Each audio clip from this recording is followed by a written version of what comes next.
Hey guys, Buckeye Bar Guys. We wanted to thank you guys for tuning in to us here on Buckeye Bar Talk. Great show we got coming up today. We're really looking forward to you guys listening and watching it.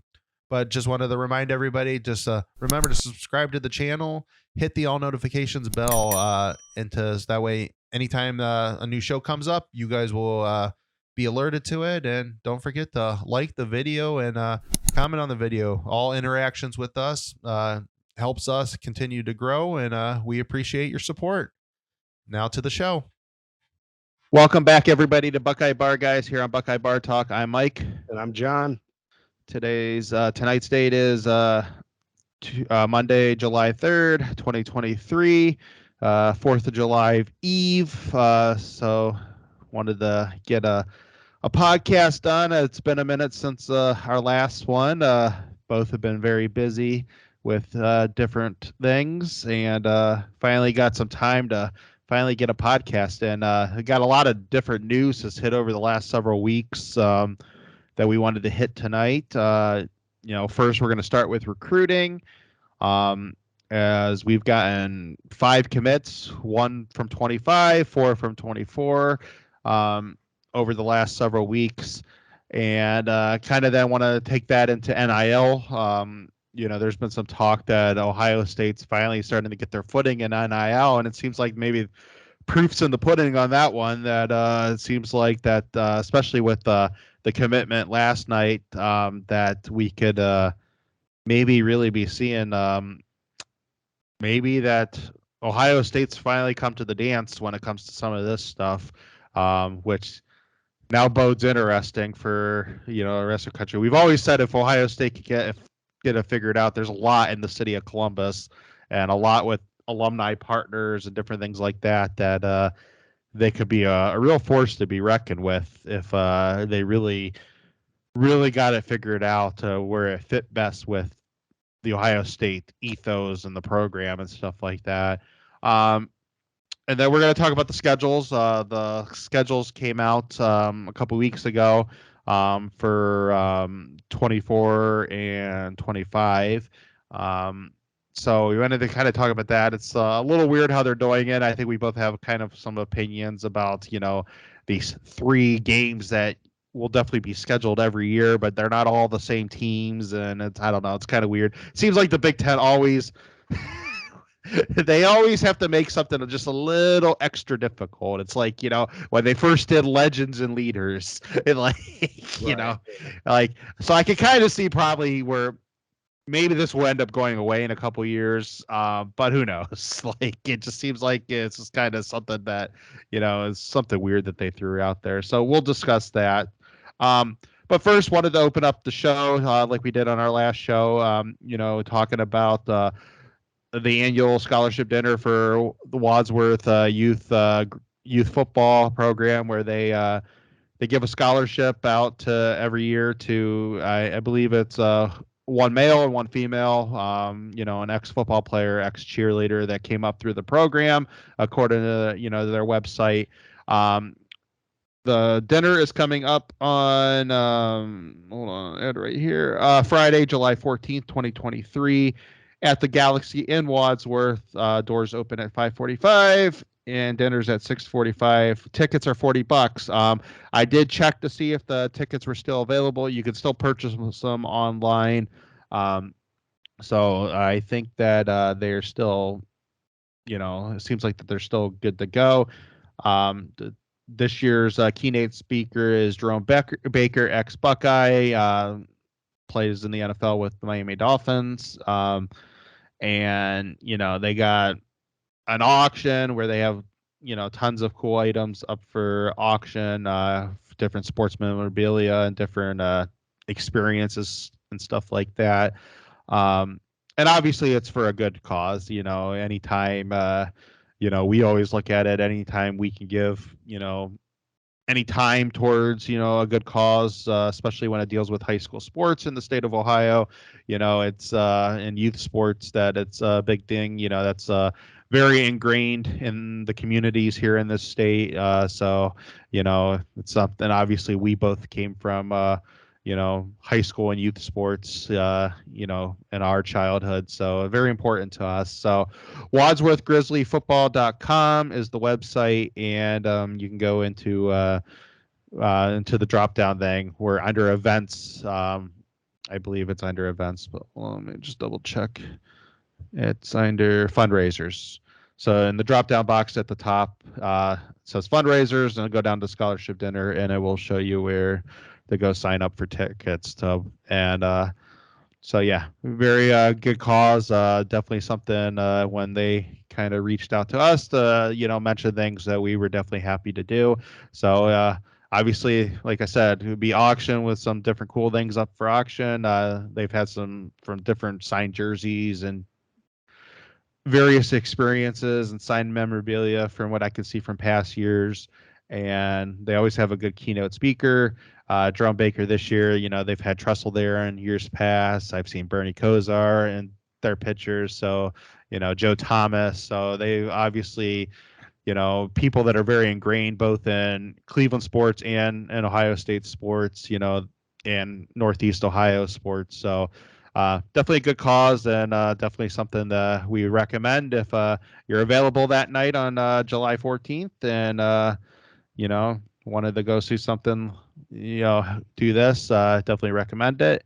But you probably should get your tickets soon because who knows? They're only a couple weeks away, the thing, and it probably could sell out at any time. So definitely look into it if you're available for that evening. Yeah, for sure. Sorry if anyone hears any dogs barking. I'm pretty sure my neighbors are just lighting off sticks of dynamite right now. So it's pretty noisy over here. It's like, I don't know about you. Fireworks have been going off around here for like 2 months now. Seems like we've had I don't know. There's like Father's Day fireworks. I mean, I want to say like, well, of course there was Memorial Day, but even before that, there's Mother's Day fireworks. So yeah, it was. Yeah, where I'm at, so we've had fireworks. Actually, it's not been too bad tonight. But over the weekend, it was been really crazy. But last week it was really nuts too because of the township I live in. It was our community days events. They have a festival, like a 4-day festival. That was last week, and they do fireworks, I believe, a couple of the nights. Is that what was going on over there? Yeah, so that they, I saw that by the high school. Yeah, so, and I don't live too far from there. I'm only about probably between 5 to 10 minutes from where that is at. So, their last night, I believe, which was either Friday or Saturday, they really had a fireworks show. You could hear it. I mean, it was like 20 minutes straight. So, but so our dogs at my house, they get kind of nuts with that, but they're not as bad. They're just little buggers though. So they get kind of they get big chested when they're outside and want to try to think they're going to scare somebody, but then they usually go hide. You have you got big dogs, so they are well, I mean, it's the little one that. But they're all like over there. Especially, I know how I've been over there when fireworks shows with those guys. Yeah, the little one's the one that barks at everything. The biggest one, he just stares out the window, and then my German Shepherd, she just goes and hides. And feel bad for her, but yeah, this is what it is. But yeah, so yeah, if you hear any barking or anything, that's just my Cocker Spaniel being being an a-hole. Yeah. All right, so let me get the recruiting stuff pulled up here. So like I said, we've had 5 commitments over the last couple weeks. I'll start with the 2025 kid just because I'm on that page right now. So we got Tavion St. Clair. He's a quarterback out of Bellefonte in Ohio. 6'3" and a half, 210 pounds. So nice frame on him and size. He's a 4-star. So, it's good to kind of get a quarterback every year. I've always kind of said that. And with us getting at least Aaron Nolan is a commitment for 24, so that sets us up now for an in-state quarterback for 25. So I was happy about that. An in-state quarterback, you know, you don't always get the where they feel confident enough to get an in-state kid scholarship offer. So I was definitely happy that they got him to come in. I looked at some of his stuff that I've seen online, and obviously he's still going to have, you know, his junior year this year and then a senior season after that. So he still has, you know, a lot of growth, you know, potential and stuff in there. So it'll be interesting to see where he's at and you know, going into his senior year and then into his senior season, which is still 2 years away. And then on the 24 side, so I'll start with tomorrow or yesterday's. I'll do that one last. Let me pull these guys up. So starting with we got the two kids out of Glenville. So Demarion Witten, who's the tight end, 4-star, 6'4", 215 pounds. So I was very excited to see that. And then we brought in also Bryce West, which let me get his measurables here. So he's a high 4-star, 5'11", 177, you know, cornerback, which is always a very nice position of need usually. So it was very nice to see two Glenville kids, you know, committing. You know, that was for the longest time, that was the pipeline for Northeast Ohio into Columbus, it seemed like. And obviously, you know, you think about some of the guys they've gotten out of Glenville. So, you know, they come from a long reputation of top players that have come to Ohio State. So very exciting there. Then we got safety Jalen McLean. He's out of New Jersey. He's a 4-star, 6 foot, 185 pounds. Again, in this type of defense, you know, safeties are extremely important. And so I really liked a lot of the things I saw in him on film.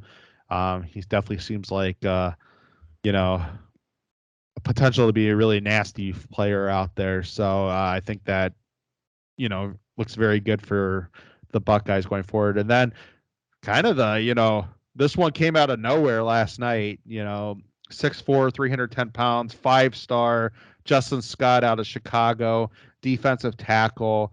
You know, we've always talked about, you know, sometimes that they've just some of the tackles they've missed out on defensively, you know, over the last several years. And, you know, granted, a lot of them are, you know, big time kids coming out of the South. And, you know, that's got its own issues, you know, trying to get some of those kids to come north. But, you know, he was, you know, he was definitely seemed like he was leaning Michigan. Georgia was also in there. Miami was also in there. So for us to pull him really out of left field, it kind of felt like was definitely very exciting news. And then when you hear some of this, you know, a couple of the 5-star defensive ends that we're currently leading for, I mean, this could be a very special defensive line class if we, you know, can pull in one or two of those defensive ends also. Yeah, I mean, we didn't miss out on Marquise Lightwood. He committed to Miami today. Still sounds good about Dylan Stewart, though, who a lot of people say like has the blueprint and background that he could be the next Chase Young type player. And then name's escaping me, Edric Houston from Georgia. Still, it looks like Ohio State's still in the lead for him, but you know, crystal balls change all the time. But yeah, I mean, it could be a really good haul at the end of this class. Of course, safety KJ Bolden's still out there, which they will love to get a commitment out of him. I believe he set his commitment date recently, so I think it's going to be within the next month or two. But yeah, I mean, like you said, it's going to be an exciting end to all this, and hopefully Ohio State just ends solid, and this is going to be another great Buckeye class. It's kind of like when you like compare and contrast from from last June and July to this year's June and July, you know, we had a lot of high hopes last year going into June because I mean, you remember some of the kids that we were in for, in on, and Yeah. like in that May time, like I think it was April, we got like a couple really good guys, and it's like you thought we were gonna possibly knock it out of the park come June, and then like it was just a big offer. I mean, Yeah. big time slump there. Like they missed on everybody, and so and of course with how, I mean, obviously us included, the fan base. I mean, it was just like, you learn the highs and lows that come with 365 days of Buckeye football. It's like you get so high when you're like, my God, they're gonna get all these guys. Like you get a couple commitments like after spring football, and then you see who you're in for, and like. And then it's like, yeah, we're getting that guy, and we're gonna get this guy and that guy too. And okay, we might miss out on this one over here, but we're taking 4 of those 5 guys. And then it's like, nope, you got none of them. It's like, why can't we keep one of them? So it's like, so yeah, they've definitely hit big on the last several weeks on some of these players, and I really like what they're really doing on defense, and some of the guys they're in for are still on the defensive side. And the last couple of years, that's kind of been the place where they've been really hurting. And so a couple things that kind of makes me think of right there is that obviously James can't be on the road, but I think he, we obviously know with Peyton that he helped with that recruit and to get him in a linebacker. But I think Eliano, it seems like he's a superstar on the road. It seems like that Walton's doing really well with the guys that play cornerback. It seems like LJ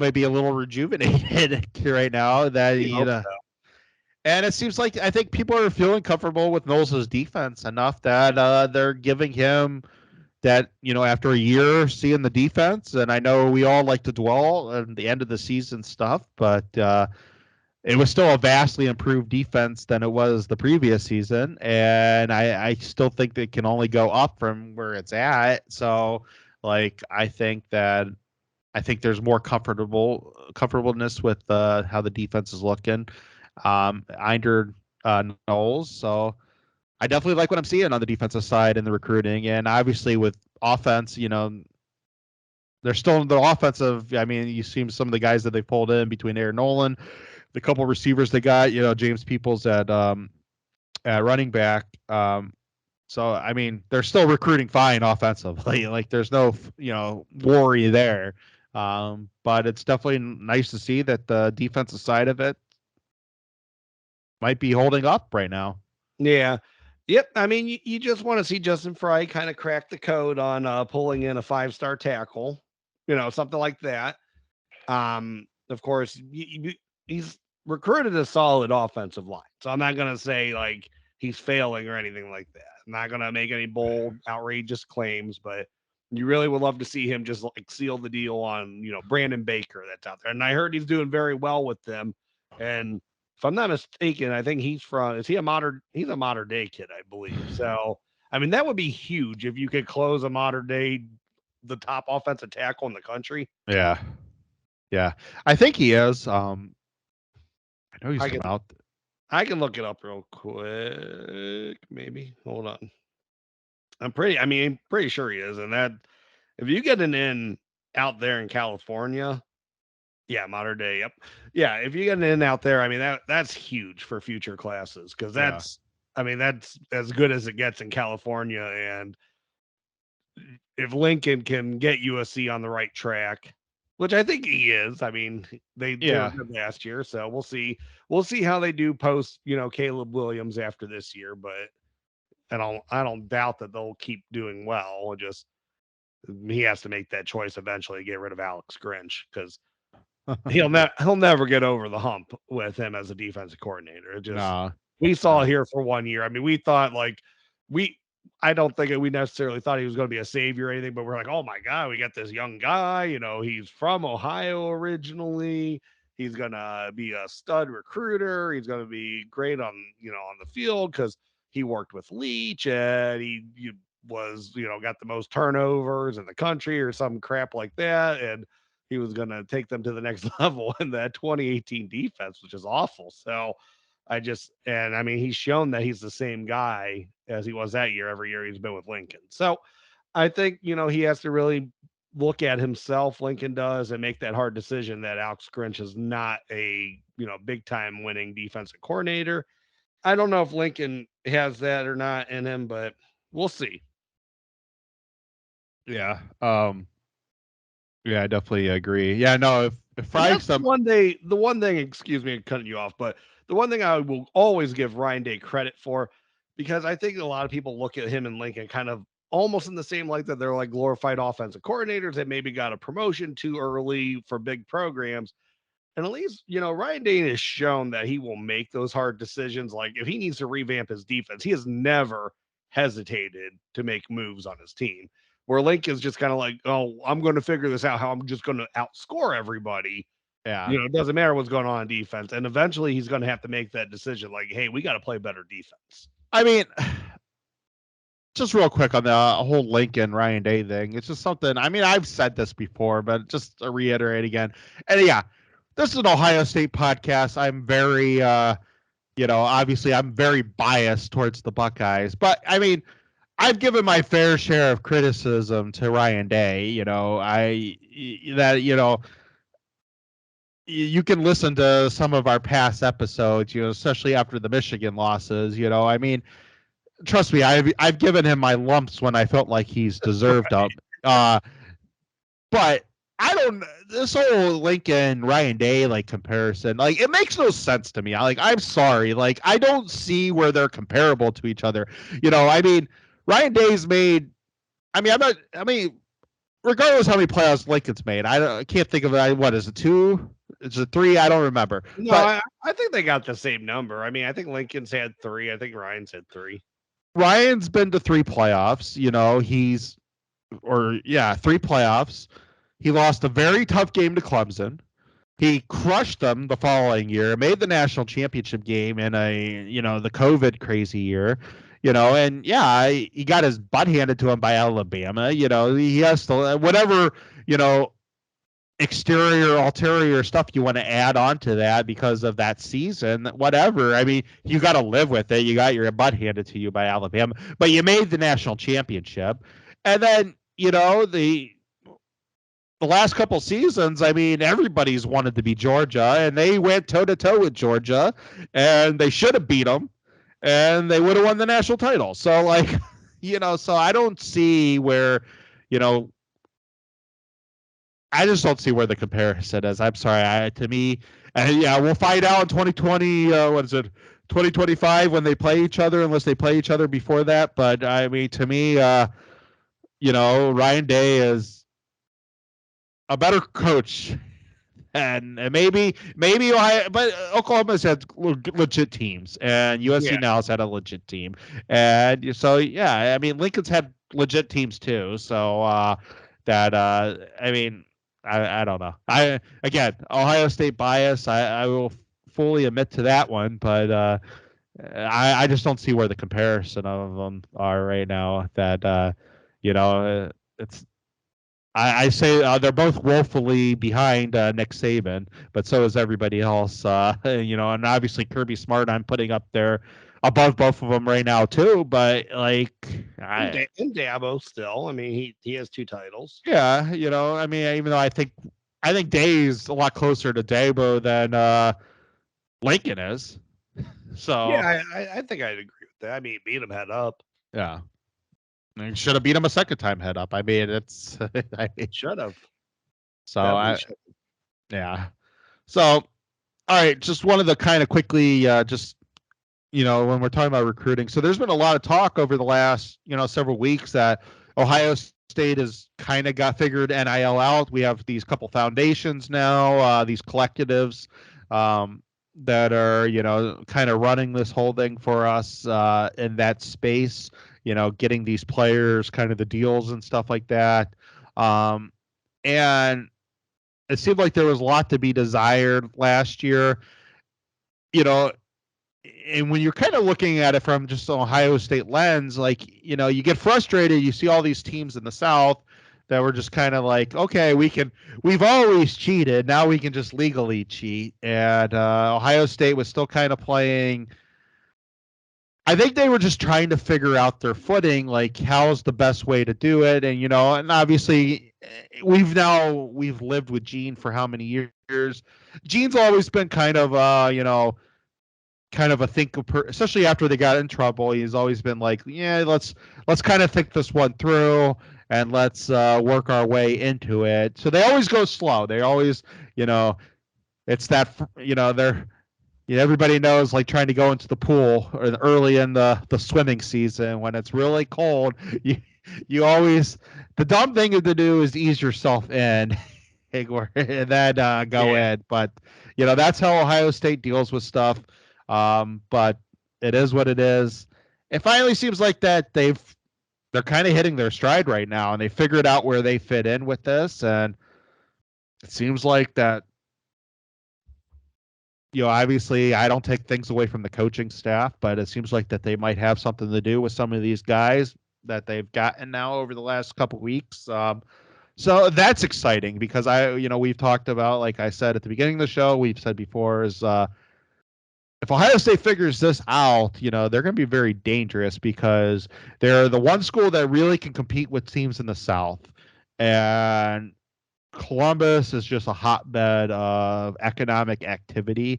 It's one of the fastest growing cities in the country.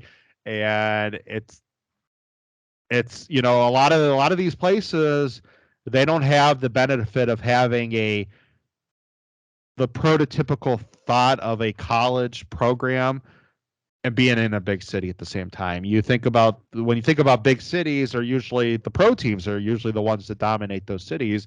And really only when it comes to the college side of it, I mean, the only ones that really come to my head are Columbus and Austin. And those are those big cities that, the capitals and stuff like that, and, that are just dominated by those college football programs. Mm-hmm. I mean, I know there's cities of good size have other programs in it. I mean, you think about like Knoxville and stuff like that, but obviously Nashville's the it city in Tennessee. I mean, there's still a lot to do in Knoxville and stuff like that, but it's not Austin or Columbus, and it seems like it just really seems like now they are hitting their stride, and that could be very great for Buckeye fans, and I think some stuff with some fan bases around the country where it could really kind of pee them off a little bit that, if Ohio State's now able to really put some packages together and get some of these kids, to Columbus. Yeah. And I'm not going to pretend to know what's being offered or what's not and who's doing the heavy lifting when it comes to that. I feel like from what I've heard, it sounds like Cohesion's been, doing a really good job with that. So that's awesome to hear. But we talked about this, and we talked about when NIL was rolling out, when the show was just starting, or the next year. I mean, it's all blurred now, but we talked about like Ohio State, man, they were going to be able to offer things that very few colleges in the country could offer. And with as obsessed as, the alumni base is with this football team, with the community is with this football team, businesses surrounding that football team in Columbus, like they were going to be able to put together a very lucrative package. And just, something that would be very hard to say no to for these kids to draw them in. Now, I think Ohio State has stood firm on they don't believe that high school kids coming in should be treated better than their established players that are already there. They've stood firm on we're not going to recruit people that say, show me the money. They want someone that wants to be a part of the brotherhood, wants to move forward with Ohio State. Then they'll have the NIL talk then. But anyone that says, what are you going to do for me money wise? They want nothing to do with that kid. And I think that is still the right person you want in there. Mm-hmm. That's still the right way to go about this. But I mean, we said it as when this topic first came up, that was the one thing that like we said, if Ohio State can figure this out, they will be able to compete with SEC schools that just throw bags of money because Ohio State can offer just as much as anybody else. Yeah. And then they obviously Hopefully they have. Hopefully that's all right. And then on top of it, and this is no knock against any of the other schools. I mean, Georgia has the same thing, Alabama has the same thing, but they have the prestige level.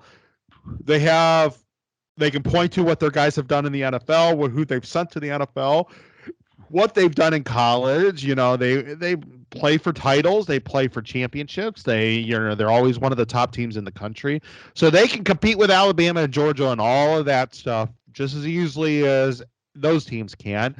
But they've always been said, and Alabama and Georgia, I think they've kind of maybe a little bit different, but they both have kind of said that they're kind of doing it the more the right or closer to the right way too.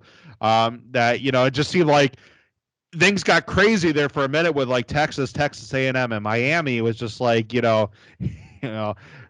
those schools kind of doing what those schools like to do, and they were doing it, and so I think it is the right approach for Ohio State. Obviously, you want kids that want to come to Columbus and play for the Buckeyes. And then once you get the kid interested and you are really if you're really on top of this kid and you really want this kid, and say it's between you and Georgia, we'll just throw Georgia out there, then yeah, maybe at the end of the day that he could easily go play for either one of them.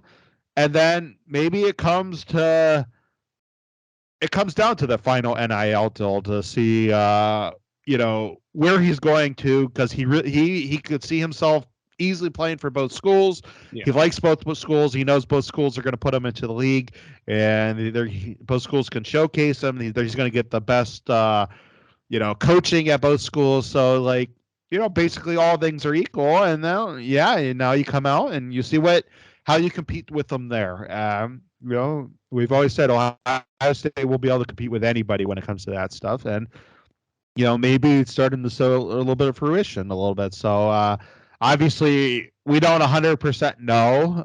It's just a lot of tea leaves right now. There's a lot of talk on Twitter that maybe different things that these collectives are really coming to the table now. And so until somebody shows me evidence the other way around, that I think that, there is a percentage of something that they've helped with, push some of this stuff through. So that's what I'm going with. So I like to see it. Totally agree. You want to talk about schedules next? Yes. Okay. So they released the 24 and 25 schedules. I have those. Just give me 1 second. So 24, the big thing for Ohio State is that UCLA comes onto the schedule. Let me find the Buckeyes. There it is. So UCLA comes on the schedule. It's on the road. So we're heading out to Los Angeles. Penn State's also on the road, Minnesota, Michigan State, and then home against Illinois, Iowa, Michigan, Northwestern, and Rutgers. So, I figured we were going to get USC and Michigan was going to get UCLA. I figured that both of us were I think I even said it on the show. I am like, I bet both of us are going out to Los Angeles, that opening here. I figured it was going to be us with the Trojans and Michigan with the Bruins, but, reverse, they went the other way. Ohio State, there was a lot of people that gave Gene a lot of crap, or gave the Buckeyes, the Big Ten, a lot of crap. Like, I made a joke, is Gene writing the schedule for the Big Ten? Because it seemed like Ohio State did to get a very favorable 2024 schedule in conference. So, I mean, I'm not going to complain about it right now, No. And then when you look at the non-conference schedule, that's a joke that year. So, yeah, Ohio State could be very that might be the schedule that really helps them, compete for a national championship. Who knows? Yeah, you don't know. I mean, it is what it is. It is still easy, but yeah, you still got to go to Happy Valley. You still play, you still play Michigan. So, I mean, it is what it is. And then 25, which I will Well, I believe that that's the year we play USC, and they're going to come to Columbus. Yeah. So yeah, Penn that's State's off the schedule that year. Penn State's off the schedule. So that's kind of where Crazy. that's where I wanted to go, because that's where I don't understand this whole thing. So everybody gets 3 2-play opponents, and so what 2-play opponents mean is that you're playing home against 3 schools, on the Big Ten conference schedule. Some of these could be protected opponents, and some of these could just be that you're playing them in back-to-back seasons, and they'll rotate off the schedule then come 2026, and you will have another ones. The thing I don't get about this is that, like, how they break this down. Some of us have 1 protected opponent and 2 just the home and homes. Some of us have 2 protected opponents and then 1 home and home. And then Penn State has no protected opponents, and Iowa has all 3 are protected opponents. So it's it doesn't make sense, man. And so, I don't like that Penn State isn't protected. I mean, I know it is what it is, and some people might look at it like, hey, that's a hard game, like Ohio, that helps Ohio State out. But man, we're going to a 12-team playoff. Like, yeah, keep Penn State on the schedule every year. I know they're not our rival because Michigan's our rival, but that's a hell of a game we play every year. I've been so accustomed to playing them now. They've had so many great games over the years, and that annoyed me. And like, Michigan gets 2 protected opponents. They get Ohio State and Michigan State. Right. So I just don't understand, like, take Penn State off of there. Like, I know they played Penn State every year too. Like, there was 3 teams always played each other, regardless of what iteration the Big Ten scheduling was going through for pretty much. I mean, I don't know.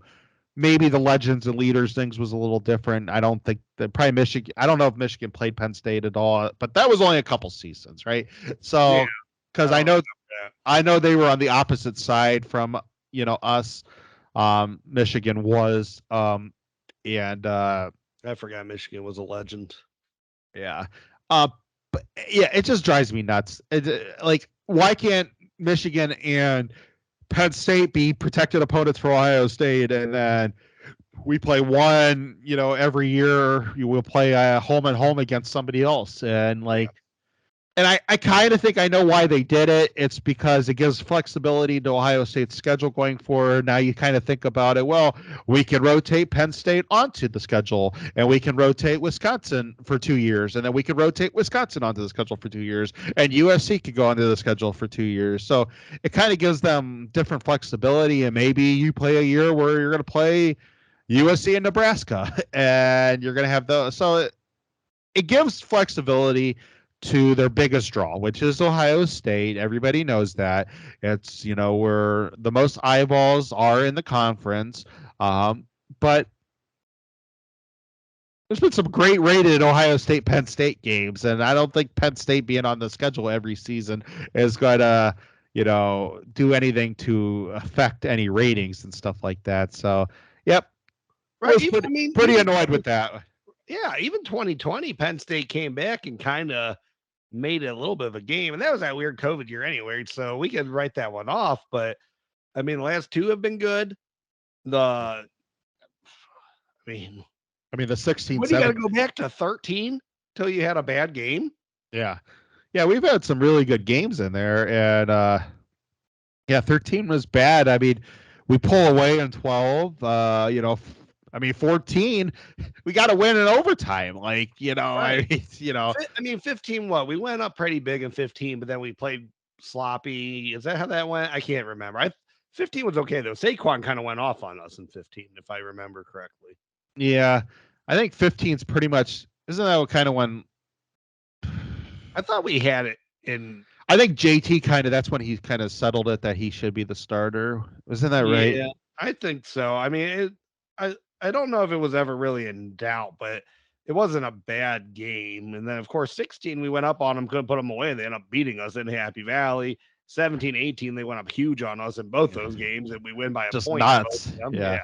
I mean, 19, Penn State played us the best out of all. I mean, Yeah, but I mean, we still beat them by double digits. But I mean, they were actually the ones that I think we only beat them by what, like 10 or 11 in that game. So that was the closest game. Yeah. yeah. So I mean, that was Okay, 15 wasn't that close. It looks like it was 38-10. yeah. I thought we kind of pulled the. I think it was a decent first half, but then it was like I think Ohio State really handled them in the second half, if I remember correctly. But yeah, but they've had a lot of good games against each other, and I mean, That's that's a shame if that you're not going to get to play them in 2 years. yeah. So now the one thing I do like what the Big Ten I think got right is that they did away with conferences, or the division. So it'll be 1 versus 2. I'm sure that that's going to have a lot of people kind of perked up. Well, we have back-to-back weeks with Michigan, so some of that will be very interesting to see how that goes. Um, there was something I wanted to mention, but it just slipped my mind. But yeah, that was just the one thing that kind of like I didn't get all that stuff. Like Iowa, okay, Wisconsin, Nebraska, and Minnesota, all of them need to be protected games. And they can't throw one protected game to Penn State. Like, no, I know. It was odd. I mean, I'm not going to get too over the top about feelings on this yet because we'll see how it all plays out over the years. But I just feel like it's really strange to Penn State that it's almost like you're saying, like, we don't want to protect Michigan and Ohio State for you guys, but we feel like they're the only two that are worthy to protect for you guys. I don't know. I mean, some people think it's throwing Penn State a bone, like, hey, this is your easiest way to be that third Big 10 team that make a 12-team playoff. So, which, who knows? That could be right. I mean, I mean, with USC coming in and Penn State and Wisconsin and Luke at Wisconsin now, and maybe what's his face gets Nebraska back on track. I mean, I'll leave that on the outside looking in right now, but there's always years where Iowa's up there, but with USC in there, Penn State and Wisconsin, there is no reason why a third team should not be in the playoff every year. So like that's just the way I look at it. They should have a third team in the playoff. And like and some years they might be able to push for a fourth team in the playoffs. Like I don't like, I mean, that thing was Iowa when Iowa, and people can retire, things change all the time with that. So you never know, but every 4 to 5 years, Iowa's really good because they are very, top heavy on senior leadership. So they have a lot of returning production, a lot of experience, a lot of discipline that comes back. Wisconsin has been good. I mean, they've had a couple, 2 down years, but outside of that, and down years is still over 500, I think. But I mean, they've been good. And that's still Luke's going to take them to another level, I mean, that's only, and that is, I mean, obviously we have only God. You think about it, the season's almost here. So I mean, it went by really quick, man. We'll be really getting into this here in the next, couple weeks, starting to talk about the schedule and stuff coming up, and obviously fall. But that game is the one I really got circled this year. I'm really nervous about going to Madison, and like, yeah. Hopefully Luke, hopefully the moment's too big for him against his alma mater, which I mean, he might still be a year or two away, before he can get them to. Oh yeah, I did play competitively with Ohio State, but it'll be tough. I think it's going to be tough. Yeah, I did remember the one thing I did. So we do know where some of our games are going to be played TV wise this year. So CBS 3:30 against Indiana. We know that. We know obviously Michigan is on Fox. We know that Michigan State is going to be the NBC 8:00 game. Where did they put Penn State again? Have they slotted that one yet? I know that's the Scarlet out, but I honestly don't know what. Yeah, I'm 100% sure. Put a time slot on that yet or not? I can check real quick. And we know Notre Dame is good, which we figured that one. So we'll be playing NBC twice this year at nighttime. I knew that game was going to be a primetime game. NBC always puts Notre Dame at least once or twice a year as a primetime game. And I knew that with Ohio State going to be playing on NBC this year because they're going to be at Notre Dame. Obviously, NBC carries the Notre Dame home games. That I figured that one was definitely going to be a night game. So it was correct on that one. So 2 primetime games on NBC this year. So some of that other stuff could be interesting. It'll be kind of interesting to see if we play on Peacock any this year. I know Michigan is opening up the season on Peacock. So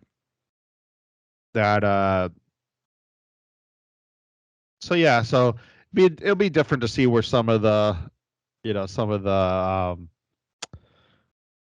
where we ended up with the different TV personalities. I'm interested to see who, NBC has as their booth crews. Congratulations to Josh Perry, who was hired by NBC to do their studio for those games so that's a big one for NBC. Obviously, Josh Perry is he's very talented. I mean, he's proven that on the Big Ten Network. So I'm very happy for him. He'll be a good addition to their studio crew there. No, yeah, that's for sure excellent news for him. And you only knew it was a matter of time before a bigger network was going to swoop him up. I mean, he's supremely talented. I think James would have been on the same path had he not went into coaching. So those guys were definitely, already A+ type guys up in the booth, and can't be anything but happy for them. Yeah. So anything else you want to hit on schedules or anything else before we get on out of here? No, I didn't see a time for Penn State. It looks like it's still to be determined. I don't think so. I mean, we'll see how defensive recruiting ends for Ohio State. It seems like it should be a pretty good end to the summer, but you never know. I mean, we went through a lull last summer, so it could happen again. I did read that James is already ready to be out on the road. So hopefully, if they can't make him the linebacker coach next year, hopefully that gets changed, that you can get more assistants out there on the road for you in the near future. Because I think once he's out on the road, not that he's not already putting in the work now, but once he's on the road, I mean, linebacker recruiting is going to go to a new level for Ohio State. It's going to go to a level that it was at once before. Parker, he did help some with us getting the kid out of Chicago, from what I've been reading. So I don't know. Maybe they told Parker, been like, you need to step up your game, or James is taking your spot. We need you visible in this picture. Like, yeah, I don't know. I mean, I'll believe it because I read it, but yeah, that's a hard sell for me. But it's what it is. Well, good. I mean, that's good. I mean, if the guy actually does have recruiting chops, then that's awesome. I still think him as a full-time secondary coach, keeping James Laurinaitis off the road is something right now, but James is still learning it. So maybe after this year, they'll be ready to be like, all right, he's ready to be full-time. Let's get going. Yeah. Alrighty, let's call it a night and get on out of here. I don't even remember if I know how to do this sign off. Thank you, everyone, for stopping out tonight to the Buckeye Bar. I'm John. And I'm Mike. OH. IO. Happy 4th of July, everybody. Yeah, be safe. Thank you for tuning in to this week's Buckeye Bar Guys on Buckeye Bar Talk. Don't forget to subscribe to the channel, hit that all notifications bell so you see when new content is added. And please remember to like and share so we can grow our audience. Don't be afraid to comment. We want to know what you're thinking, and we want to know what content to add for you guys. OH. IO.